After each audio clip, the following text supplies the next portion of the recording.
I didn't believe in werewolves when this happened. I still don't use that word lightly. But on October 13, 2024, standing on my widowed sister's inherited farm outside Cary, Idaho, I found footprints in the frost that measured 14 inches long, and whatever made them was walking on two legs. My name is Daniel Mercer. I'm 38 years old, born and raised in Jerome County, Idaho, and I've spent most of my life outdoors. I work as an agricultural equipment mechanic, and during elk season I guide a few hunters up toward the foothills.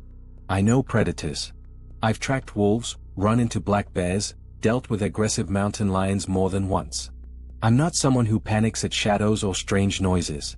That's why it took me longer than it should have to accept that something was wrong. I was on my sister Emily's property because she couldn't be there alone yet. Her husband, Mark, had been killed the previous winter in a grain auger accident, one of those fast, stupid tragedies that leave a place feeling hollow afterward. The farm had been in Mark's family for decades, about 120 acres of hay ground and pasture just east of Cary, tucked between the Littlewood River and a stretch of BLM land that runs up toward the lower Sawtooth foothills. Emily was only 34, and she'd inherited everything at once: the land, the equipment, and the isolation. She asked me to stay for a week in mid-October to help fix fencing, winterize the outbuildings, and make sure nothing was falling apart before the first real snow. The first 2 days were normal. Cold mornings. Clear afternoons. The kind of dry Idaho fall where the sky looks bleached and endless. Daytime temperatures hovered in the low 50s, but at night it dropped fast, 28 to 32 degrees, hard frost by midnight. No clouds. No moon to speak of. Cell service vanished as soon as the sun went down. That wasn't unusual out there. On the evening of October 13th, I finished tightening a section of fence near the north pasture just before dusk. Emily had gone inside early. She still didn't like being outside after dark. I didn't blame her. The place felt different without Mark. Empty. Like something had been shut off and never turned back on. As the light faded, I did what I always do in unfamiliar country. I walked the perimeter. Coyotes had been active all week. You could hear them every night, yipping and calling from the river bottom. The cattle were used to it. So was I. It was background noise, part of the land. That night, though, they stopped. Not gradually. Not drifting off into the distance. They just cut out. I remember stopping near the old equipment shed, one hand on the cold metal siding, listening. No coyotes. No crickets. No wind through the cottonwoods along the river. Even the cattle had gone quiet, bunched together at the far end of the pasture, heads turned toward the trees. I told myself it was nothing. Temperature drop. Change in pressure. Predators moving through. That's what you tell yourself when your instincts start tapping you on the shoulder and you don't want to listen. I headed back toward the house, boots crunching lightly on frozen dirt, when I caught a smell that didn't belong. It wasn't strong yet, just enough to register. Wet fur, maybe. Mixed with something sour. Rotting. Like a dead animal that had been soaked and left too long. I swept my headlamp toward the barn and froze. The motion light on the far side flicked on by itself. At first I thought it was a raccoon or a deer, but the beam cut across something tall, too tall, and the light didn't catch antlers or a rounded back. It caught a shape that rose straight up and then disappeared again, fast, smooth, like it had stepped backward into the dark. My heart started to pick up. Not panic yet. Just alert. I walked closer, shotgun slung over my shoulder more out of habit than fear. When I reached the edge of the packed dirt near the barn doors, I saw the tracks. They were pressed into the frost like they'd been stamped there deliberately. Each print was longer than my boot, wide at the front, narrow at the heel. 5 distinct toes. Claw marks dug into the frozen ground. The stride between them was massive, close to 6 feet from step to step. And they were aligned. Left. Right. Left. Bipedal.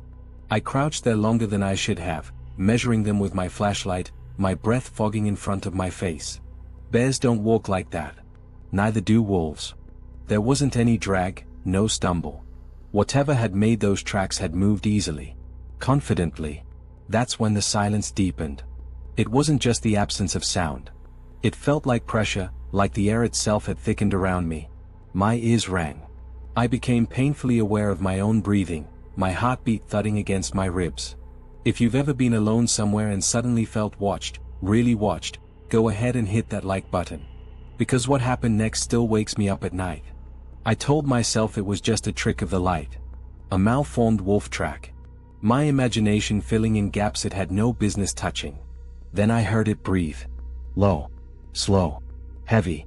Not close enough to touch, but close enough that I could tell it was coming from my left, just beyond the edge of the barn where the darkness pooled thickest. The sound wasn't aggressive. It wasn't rushed. It was patient. My hand started shaking so badly I had to shift the shotgun into a two-handed grip. Cold sweat ran down my spine despite the temperature. Every instinct I had screamed at me to move, now, but my legs felt locked in place. I took one step back. The breathing stopped. And that's when I realized I wasn't imagining any of it.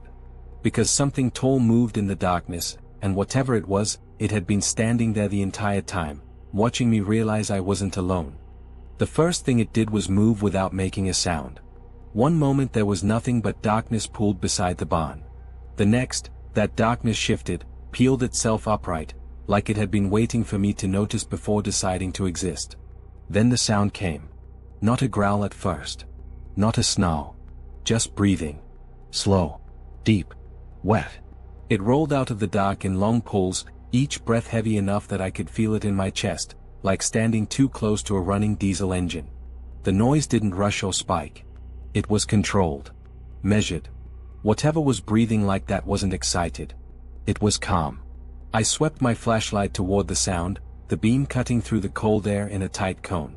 It caught the edge of fur, dark, matted, and then slid off it like the light didn't want to stay there. That's when the smell hit me full on.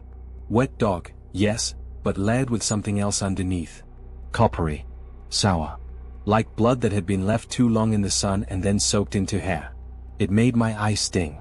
My stomach rolled hard enough that I had to swallow bile. The thing shifted its weight. I heard dirt compress. Heard frost crack under something heavy. Then a low, drawn-out sound came from its chest. Not a roar, not yet, more like a warning hum. It vibrated through the barn wall behind me and straight into my bones. Everything went quiet. Not just quiet like a calm night. Dead quiet. No cattle shifting. No insects. No wind through the grass. Even my own breathing sounded wrong, too loud, like it didn't belong in that moment. The silence pressed in on me, thick and suffocating, like the world had leaned in to listen. The flashlight finally caught its eyes. Amber. Reflective. Too high off the ground. They didn't blink. They didn't flare or dart around like an animal's usually do. They locked onto me and stayed there, steady and focused, like whatever was behind them understood exactly what I was. My heart slammed so hard against my ribs I thought it might crack them. Cold sweat poured down my sides, soaking into my flannel despite the freezing air. My hands shook violently, the shotgun rattling faintly as I tightened my grip. I told myself it had to be a bear. That was the last lie my brain tried to sell me. Because bears don't stand like that. The beam slid lower, just enough to outline the shape. Broad shoulders, wider than the barn door behind it. Arms, long, too long, hanging down past its waist, ending not in paws, but in hands. Hands with fingers. Thick ones. Curved claws hooked at the ends, catching the light when it flexed them slowly, deliberately. It shifted again, and I saw its legs, bent wrong for a man, jointed like a dog's, feet planted wide apart for balance. It wasn't crouched. It wasn't charging. It was assessing. My mouth went dry. I realized I'd been holding my breath and forced air back into my lungs in shallow, panicked pulls. The taste of metal flooded my tongue, sharp and bitter. Easy, I whispered, not even sure who I was talking to. The word came out broken. Useless. The creature tilted its head. Just a few degrees. Curious. That movement did something to me. It snapped the last thread of denial clean in half. This wasn't an animal reacting to stimulus. This was something deciding what to do next. It took a step forward. The distance closed faster than it should have. One long stride put it well inside the range I was comfortable with. I could see more of it now, dark gray fur clumped and uneven, patches missing like it had torn itself on wire or rock. Its chest expanded with another slow breath, muscles shifting under the hide like cables pulling tight. The head came into clearer view. Canine, yes, but wrong. The snout was shorter than a wolf's, the jaw heavier. Teeth bared slightly as its lips pulled back, long and yellowed, each one thick as my finger. The eyes stayed locked on mine, pupils narrow, intelligent. Too intelligent. My legs finally unlocked, and I stumbled back a step, boot sliding on frost. The sound echoed louder than it should have, and the creature's ears flicked forward instantly. That was enough. I racked the shotgun with a sharp, metallic clack that shattered the silence. The creature froze. Not startled. Not retreating. Frozen. Its eyes dropped, not to the gun, but to my hands. Watched the movement. Calculated. Then it let out a sound that made my blood run cold. A low growl, yes, but layered with something else underneath. A rumbling, throat-deep resonance that felt deliberate, like it was meant to be heard, meant to be understood. This is mine. That was the message my body translated, even if my mind refused to put words to it. Behind me, the porch light on the farmhouse flicked on. "Dan?" my sister called, her voice thin with worry. "What's going on out there?" The creature's eyes shifted past me, just for a second, toward the house. And that was the moment I knew we were both in danger. "No!"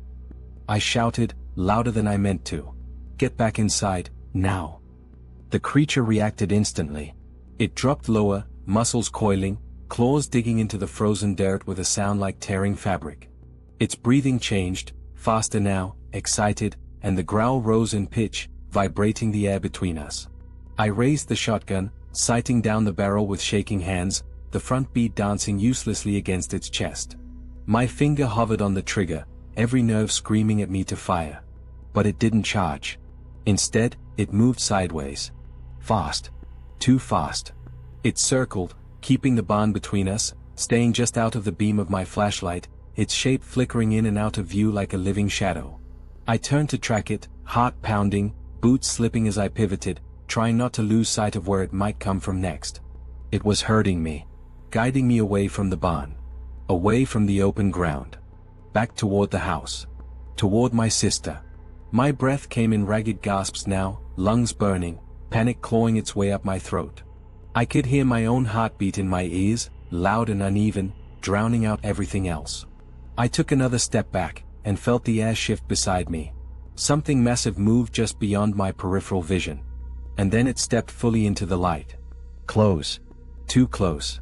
That's when it finally showed me how fast it could really move. I didn't decide to run.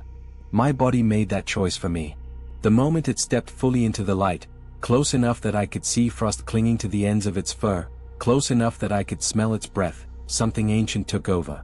My legs moved before my thoughts caught up. I turned and ran for the house. "Emily, inside. Lock the door."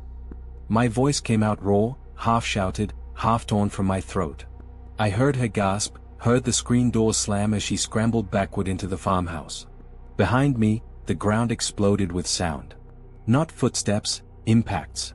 Heavy, rhythmic thuds that shook the frozen dirt and rattled the barn siding as it launched after me. I didn't look back. I couldn't afford to.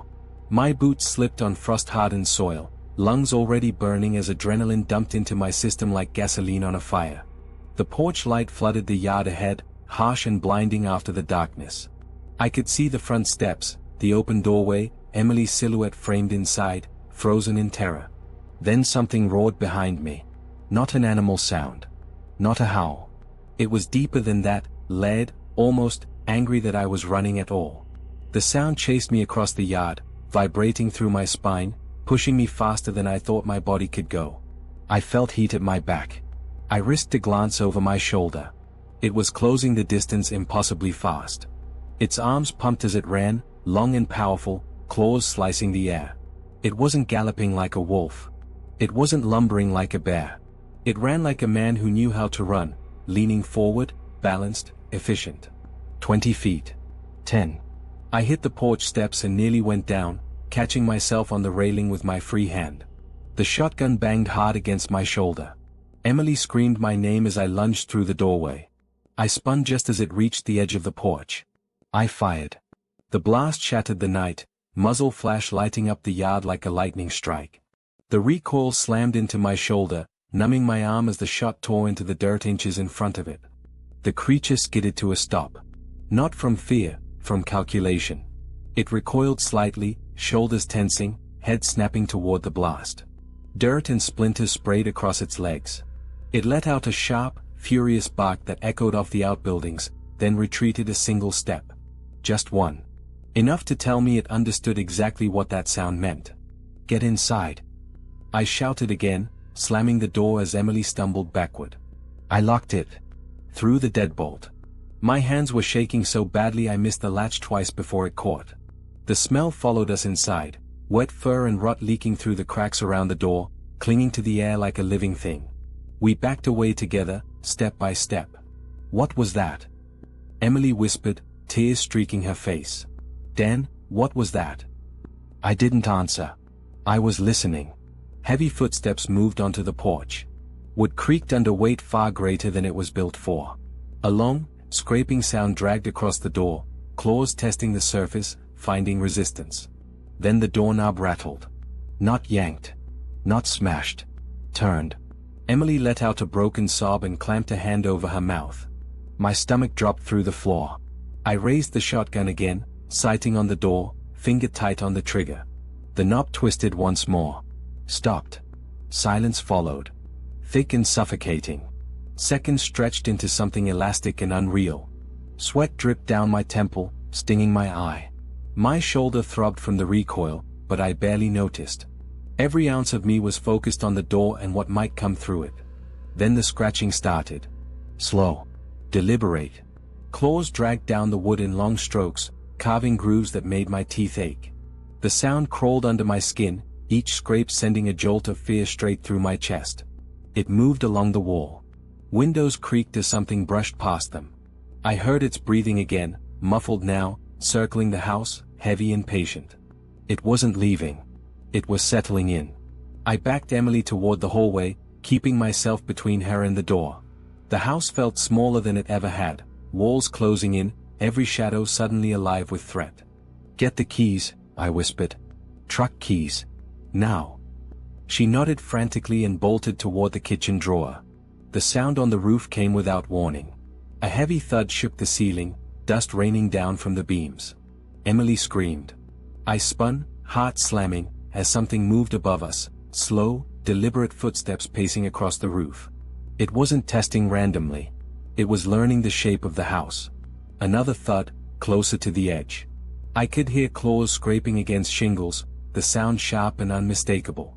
The creature let out a low, rumbling growl that vibrated through the walls, through my chest, through my bones. I'd been hunted before. This was different. This wasn't a chase. It was a siege. Emily reappeared, keys clenched in her shaking hand. "The truck's out back," she whispered. We can make it, right?" I didn't answer honestly. Instead, I nodded and took the keys, shoving them into my pocket. "When I say run, you run," I said. "Don't look back. Don't stop." The footsteps on the roof paused. Everything went quiet again. Then something slammed into the side of the house hard enough to make the walls shudder. Plaster cracked. A picture frame fell and shattered on the floor. Emily cried out as I grabbed her arm and pulled her close, shotgun raised, heart pounding so violently it felt like it might tear free. The impact came again, lower this time, followed by a long, scraping drag along the siding. It was trying to get in. And I knew, with sick certainty, that it was only a matter of time before it figured out how. Because whatever was outside wasn't just strong. It was smart. And it wasn't done with us yet. We didn't sleep. That's the first thing people ask me when I tell this story, if we waited it out, if we tried to rest until morning. The answer is no. Sleep wasn't an option. Not with it out there. After we barricaded ourselves inside the farmhouse, the silence came back heavier than before. Not the calm kind. The wrong kind. The kind that makes every tiny sound inside the house feel like a mistake. Emily sat on the floor behind the kitchen island, knees pulled to her chest, hands clamped over her mouth to keep herself from making noise. Her eyes never left the windows. Mine didn't either. The house was old. Built sometime in the late 70s. Solid enough for weather, not for whatever was outside. Thin walls. Old glass. A front door that suddenly felt like cardboard. At first, there was nothing. 5 minutes passed. Then 10. I started to wonder if it had left. If maybe the shotgun, the lights, the shouting had been enough to push it back into the trees. That thought lasted just long enough to get its claws into my hope. Then we heard it walking. Not running. Not charging. Walking. Heavy footsteps moved slowly around the house, deliberate and unhurried. Each step pressed into the ground hard enough that I could feel the vibration through the floorboards. It circled the structure once, then again, the rhythm steady, almost casual. Crunch. Pause. Crunch. My heart hammered so violently my chest hurt. My hands were slick with sweat despite the cold, the shotgun stock slipping in my grip no matter how hard I squeezed. The smell came next. That same wet, coppery musk seeped through the cracks around the door, through the old window frames, thick enough to taste. It coated the back of my throat, made my eyes burn. Emily gagged silently, her shoulders shaking as she fought to keep it in. Then it tested us. A long, slow scrape dragged across the siding near the living room window. Nails, or claws, raked down the wood with a sound that made my teeth ache. Not frantic. Not angry. Curious. I moved closer to the window, keeping low, flashlight off. I didn't want to give it a target. The moonless night pressed against the glass, black and impenetrable. Something passed in front of the window. Tall. Close enough that the glass rattled faintly as it moved by. Emily grabbed my arm, her nails digging into my skin. I felt her shaking through her grip. "It's still here," she whispered, voice cracking. "I know," I said, just as quietly. A sudden thud hit the side of the house hard enough to make the walls shudder. Dust sifted down from the ceiling.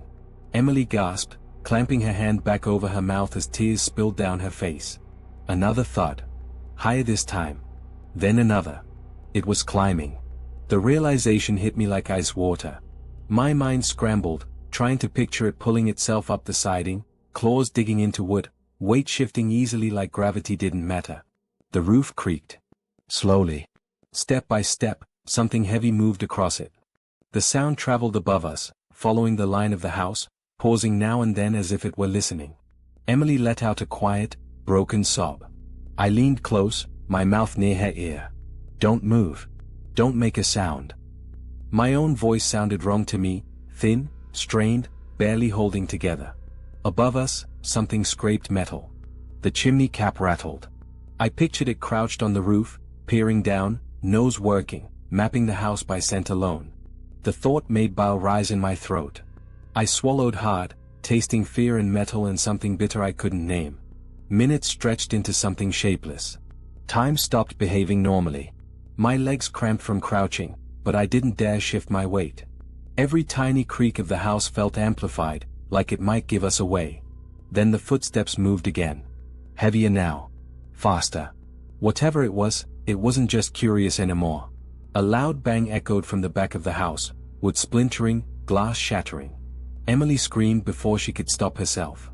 The sound outside changed instantly. A deep, throaty roar ripped through the night, so loud it seemed to punch the air out of the room. The house shook. Windows rattled violently. Somewhere, a cabinet door burst open and dishes crashed to the floor. I was on my feet in a second, shotgun raised, heart slamming against my ribs like it wanted out. I moved toward the hallway, toward the back door, every instinct screaming at me to intercept whatever was coming through. The door didn't give. Instead, something massive hit it from the outside, once, twice, each impact driving the frame inward, wood groaning in protest. The handle rattled violently, twisting as if something with far too much strength was testing it. Emily backed away, scrambling toward the pantry, eyes wide and wild. "Dan, please." "I've got it," I lied. Another slam. A crack splintered through the door frame, thin at first, then spreading. Cold air rushed in, carrying that awful smell with it in a choking wave. I fired. The shotgun blast was deafening inside the house, the muzzle flash lighting up the hallway in harsh white. The recoil slammed into my shoulder, pain flaring down my arm. I didn't even know if I hit it. The impact stopped. For a moment, there was nothing but ringing in my ears and the smell of gunpowder mixing with fear. Then came the breathing. Right on the other side of the door. Close enough that I could hear it pulling air through its teeth, slow and deliberate, like it was savoring the moment. The door bowed inward slightly with each breath, the crack widening, frost creeping along the edges. It didn't try to force its way in again. Instead, it waited. that was somehow worse. Because it meant it understood something about us. About patience. About fear. Hours crawled by like that, listening to it move, to circle, to test different points of the house. Sometimes it vanished completely, leaving us frozen and terrified, wondering where it had gone. Other times it announced itself with a scrape, a thud, a low growl that vibrated through the floor. At some point, exhaustion set in. My arms shook from holding the shotgun so long. My eyes burned. My thoughts became fuzzy, looping back on themselves. I checked my watch. 4:47 a.m. The darkest hour before dawn. Outside, the breathing stopped. The footsteps retreated toward the yard. Then I heard the crunch of frost near the driveway. Toward the truck. My heart sank. It wasn't leaving. It was cutting off our only way out. And whatever it was planning next, it wasn't going to wait for the sun. It crossed the distance between us in a blur. 1 second it was standing 10 yards away, muscles coiled, eyes burning in the beam of my flashlight. The next, it was moving, launching, sideways and forward at the same time, covering ground with a speed that didn't make sense for something that big. I fired without thinking. The shotgun bucked hard into my shoulder, the blast tearing through the silence like an explosion. Muzzle flash lit the barn wall and the creature's torso in harsh white light. I smelled burnt powder instantly, sharp and chemical, mixing with that rotten musk. The creature twisted mid-motion. The shot didn't knock it down. It didn't even slow it the way it should have. I saw fur ripple, heard a wet thump as pellets hit flesh, and then it was past the point where the beam caught it, crashing through the fence line with a violent metallic scream as wires snapped and posts splintered. I stood there frozen, ears ringing, heart trying to punch its way out of my chest. Dan. Emily screamed from the porch. Oh my God, what was that? Inside. I shouted. Lock the door, now. I turned, sprinting toward the house, boots slipping on frost and loose dirt. Every instinct screamed that it was right behind me. I expected claws in my back at any second, hot breath on my neck, teeth sinking in. Instead, I heard it pacing. Not chasing blindly. Matching my movement. Keeping distance. That terrified me more than a straight charge would have. I reached the porch in 3 long strides, nearly colliding with Emily as she fumbled with the screen door. Move! I barked, grabbing her arm and dragging her inside. The door slammed shut behind us. I threw the deadbolt, then the chain, then shoved the heavy oak kitchen table against it with my shoulder. Emily stood frozen, eyes wide, breath coming in shallow gasps. What was that? She whispered. Before I could answer, something hit the side of the house. Hard. The entire wall shuddered. A framed photo fell and shattered on the floor. Emily screamed and backed away as I swung the shotgun toward the sound, heart hammering. Then came the scratching. Slow. Deliberate. Claws dragged along the siding from one end of the house to the other, testing, mapping. Each scrape sent a vibration through the floorboards and up my legs. It's still here, I said, more to myself than to her. Another impact, this time against the back door.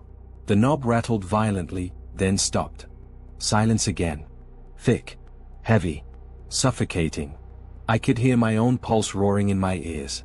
Taste blood where I'd bitten my tongue without realizing it. My hands shook so badly I had to brace the shotgun against the counter to steady it. Dan, Emily whispered, voice breaking. Tell me what that was. I looked at her, really looked at her, standing there in her husband's old sweatshirt, barefoot on the kitchen tile. And I realized that whatever this thing was, it had already changed everything. I don't know, I said. But it's not a bear. And it's not leaving. Outside, something heavy moved along the wall again. Footsteps. Measured. Patient. Then it stopped directly above us. We both looked up as the ceiling creaked. Slowly. Like weight shifting overhead. Chapter 4, The Ordeal Continues. It spent the next few hours letting us know it could get in whenever it wanted. First came the roof. We heard claws scrape across shingles, the sound slow and deliberate, like nails dragged across a chalkboard. Dust drifted down from the ceiling with each movement. At one point, something heavy pressed down hard enough that the beams groaned in protest. Emily clutched my arm, nails digging into my sleeve. I could feel her shaking. It's on the house, she whispered. I know, I said. The power flickered once. Twice. Then steadied. The lights hummed overhead, casting harsh shadows that made every corner look like it was moving. Outside, the creature circled. We heard it drop down from the roof with a dull, heavy thud that shook the ground. Footsteps moved along the porch. Sniffing noises followed, deep, wet inhalations right outside the door, like it was cataloging us by scent. Then came the sound that nearly broke me. A low, distorted bleating. Not quite a cow. Not quite right. It came from the pasture, somewhere beyond the barn. I knew instantly what it was doing. Mimicking. Testing. Seeing if fear would make us do something stupid. Emily covered her mouth to keep from crying. I checked my watch. 1:47 a.m. Every minute stretched into an hour. Exhaustion crept in like poison. Adrenaline faded and surged again, over and over, leaving me nauseous and lightheaded. At some point, I risked peeking through the front window.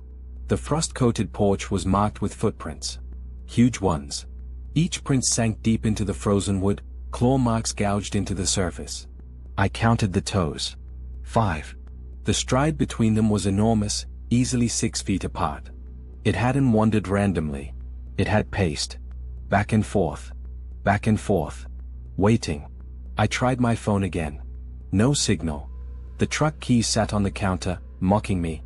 The vehicle was parked 30 yards away, open ground, no cover. A death sprint. At 4:30 a.m., the darkness began to thin. Not light, not yet, just a subtle easing, like the world inhaling before dawn. The sounds outside changed.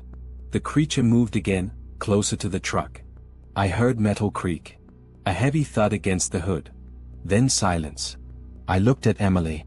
She looked back at me, eyes hollow with fear. "It's blocking us," she whispered. I nodded. "We're going to run for the truck at first light," I said. "When I say go, you don't stop. No matter what you hear." She nodded, tears streaking her face. Outside, something exhaled. Right against the door.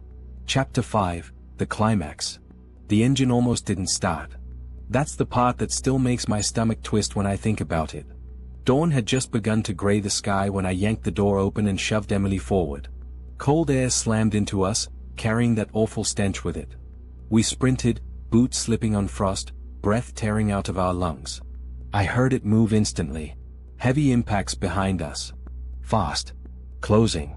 Emily reached the passenger side as I rounded the truck, fumbling with the keys, hands slick with sweat. The engine turned over once. Nothing. A shadow fell over the hood. The second turn caught. The engine roared to life just as something slammed into the side of the truck, denting the door inward with a metallic scream. Emily screamed as I hit the gas, tires spinning, gravel spraying. I looked in the mirror. It stood there at the edge of the pasture.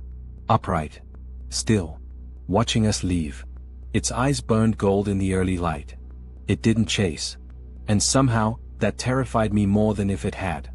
Morning didn't make it better. It just made it harder to deny. We didn't sleep. Not really. We sat at the kitchen table with the lights on, backs to the wall, every sound outside setting our nerves on edge. When dawn finally came, it crept in slow and gray through the windows, revealing how wrecked we both were. Emily's hands wouldn't stop shaking. My shoulder had stiffened into a deep, aching burn, and when I stood up too fast, the room tilted. At 7:18 a.m., my phone finally caught a weak signal. 1 bar. Enough to make a call if I stood near the east window and didn't move. I called the Blaine County Sheriff's Office. I didn't say werewolf. I didn't say monster. I said there had been a large predator on the property, something aggressive, something that damaged the house and our vehicle. I said we were afraid to go outside. They arrived just after 9. A sheriff's deputy named Keller and a local rancher who volunteered with search and rescue. Both men looked tired. Both had that look people get when they expect to find a spooked homeowner and an exaggerated story. That look didn't last long. The first thing they saw was the truck. The driver's side door was bent inward like it had been kicked by a horse. The hood was creased in 3 long gouges, each one deeper than anything a bare claw should have been able to do. The scratches started nearly 5.5 feet off the ground and angled downward, like whatever did it had been standing upright. Keller crouched, ran his fingers along the metal, and whistled under his breath. "That's something," he muttered. We walked the perimeter slowly. Carefully. The frost had preserved everything. The tracks near the barn were still there, crisp and undeniable. Keller pulled out a tape measure and didn't say a word as he laid it across the largest print. 14 inches. 5 toes. Distinct claw impressions at the front of each toe, pressed deep enough into the frozen ground that the dirt beneath had cracked. The stride length measured just under 6 feet, heel to heel. The rancher, his name was Will, shifted his weight and scratched his jaw. "Ain't Wolf," he said quietly. "And it sure as hell ain't Bear." They followed the tracks toward the house. Up onto the porch. That was when the mood changed completely. The prints didn't stop at the edge like an animal's usually do. They stepped up. Clean. Purposeful. The wood of the porch boards was scarred where claws had dug in for balance. Near the front window, the siding was shredded, long vertical tears where something had raked the wall hard enough to strip paint and bite into the wood underneath. Emily stood behind me, arms wrapped around herself. She hadn't said a word since the deputies arrived. Wolf found hair caught on the barbed wire fence near the north pasture. Dark gray. Coarse. Thicker than deer hair. Keller bagged it carefully, though I could tell from his face he didn't expect it to lead anywhere. They didn't say it out loud, but I could feel the shift. This wasn't a nuisance call anymore. Still, when it came time to explain, they fell back on familiar ground. Large wolf, Keller said. Possibly a hybrid. Could be injured. Acting aggressive. Wolves don't walk like that, I said. My voice sounded flat even to me. They don't climb roofs. He met my eyes, held them for a long second, then looked away. "I know," he said quietly. "But that's what'll go in the report." By noon, they were gone. The silence after they left was worse than the night had been. It felt unfinished, like the land itself was holding its breath. I didn't stay another night. Emily didn't argue when I told her we were leaving. She packed a single bag, moving like someone underwater, flinching every time a shadow crossed the windows. As we drove away, I checked the mirrors more than the road. I kept expecting to see something tall standing at the tree line, watching us go. The physical injuries healed faster than the rest. My shoulder took weeks before I could lift it without pain. The bruising faded. The cuts closed. But sleep didn't come easy. When it did, it was shallow and broken, filled with the sound of breathing too close to my ear. I started noticing things. How quiet the house felt at night. How my heart rate spiked whenever I smelled wet fur or decay. How I couldn't sit with my back to a window anymore. Emily sold the property 2 months later. Took a loss and didn't care.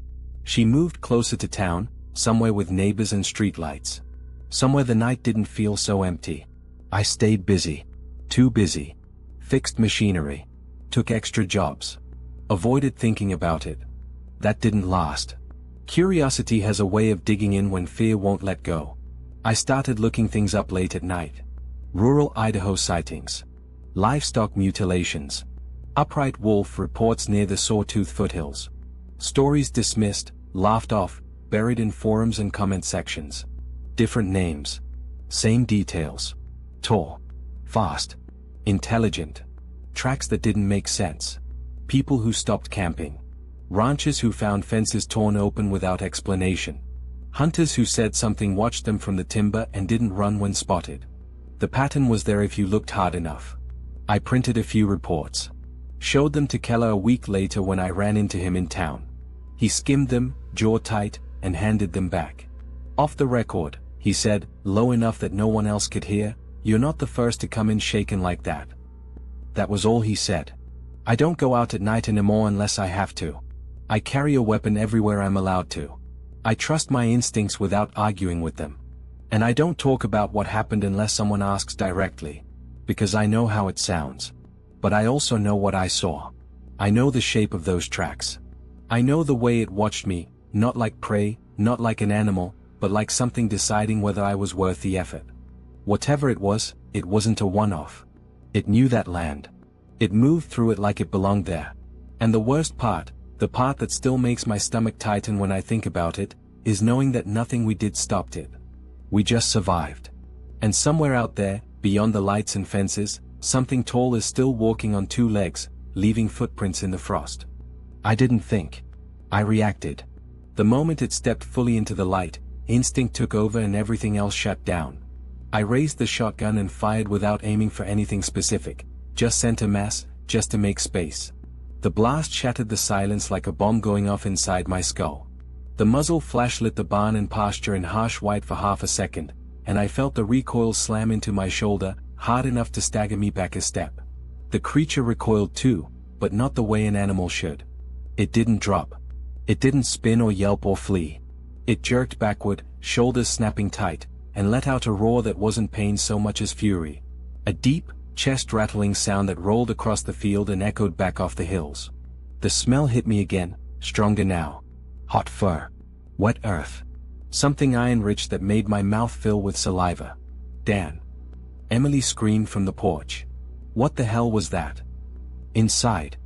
I yelled back. Lock the door. The creature lunged sideways instead of forward, vanishing into the darkness with a speed that made my stomach drop. I spun, flashlight swinging wildly, trying to track it, but it was already moving, circling wide, using the barn and equipment shed as cover. I could hear it now. Heavy footfalls. Dirt tearing up under weight. The sound of something big moving fast and intentionally, not crashing blindly but choosing its path. It wasn't panicking. It wasn't retreating. It was repositioning.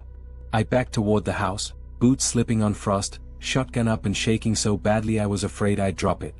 My lungs burned, each breath coming in short, shallow pulls. I couldn't tell if the tightness in my chest was the cold or pure terror. The porch light washed over me as I reached the open yard. Emily stood frozen in the doorway, her face pale, eyes wide, hands gripping the doorframe. Get inside. I shouted again. She moved then, bolted back into the house, the door slamming shut behind her. I heard the deadbolt slide home. Good. I made it halfway to the porch when the ground behind me exploded with sound. A heavy impact. Too close. I turned just in time to see it burst out from the shadow of the equipment shed, upright, moving straight toward me. Its legs ate the distance in terrifying strides, arms pumping, claws flexed wide. It was fast. Faster than anything that big should be able to move. I fired again. This time I aimed. The shot took it high in the shoulder. I saw fur ripple, saw the impact jolt its body sideways, but it didn't fall. It didn't even slow much. It let out another roar, closer now, louder, and barreled forward like the blast hadn't mattered. I ran. The world narrowed to the porch steps and the sound of my own boots pounding frozen dirt. I heard it behind me, breathing loud and ragged now, footfalls crashing closer, closer. I dove for the steps and felt something graze my back. Not a full hit. Just the edge of a claw brushing my jacket, slicing fabric like it wasn't there. Heat flared across my shoulder, sharp and immediate. I stumbled up the steps, half fell through the door as Emily yanked it open, and slammed it shut behind me. She threw her weight against it, sobbing, as I jammed my shoulder into the wood and racked another shell into the chamber. The door shuttered. Once. Twice. A massive weight slammed into it hard enough to rattle the windows and knock a picture frame off the wall. Dust drifted down from the ceiling. Emily screamed my name. Back. I yelled, pushing her toward the hallway. Get back. The door creaked inward slightly, wood groaning under pressure. I could hear it outside now, breathing right on the other side. Sniffing. Scraping claws down the door frame, slow and deliberate, like it was testing the strength of the barrier. Then it stopped. The silence that followed was worse. No breathing. No movement. Nothing. I stood there, gun raised, finger numb on the trigger, sweat pouring down my face despite the cold air leaking through the cracks. My shoulder throbbed where the claw had caught me, warmth spreading under my jacket. Minutes stretched. My legs shook so badly I had to lean against the wall to stay upright. And then it started again, but different this time. Footsteps moved around the house. Slow. Heavy. Purposeful. I heard something scrape against the siding. A long, dragging sound. Then another impact, not as hard as before, but precise, like it was testing different points. A shape passed by the front window. Tall. Upright. Emily clutched my arm, her nails digging into my sleeve hard enough to hurt. What is that? She whispered. I didn't answer. Because I didn't have one. The footsteps moved to the side of the house, toward the back. Toward the bedroom windows. Toward the mudroom where the back door sat, older, weaker. I realized then that it wasn't trying to break in blindly. It was looking for a way inside. My heart hammered against my ribs, and a cold understanding settled in my gut. This wasn't a charge and kill predator. This was a hunter. And it was patient. The house creaked as something heavy brushed past it. I heard claws click against concrete near the back step, then the slow, deliberate sound of fingers, or something close enough, curling around the doorknob. The knob turned. Just a fraction. Enough to let us both hear it. Emily let out a choked sob. I raised the shotgun and took a step toward the hallway, knowing, absolutely knowing, that if that door gave way, there wouldn't be time to reload. Whatever was outside had learned the layout. And it wasn't done yet.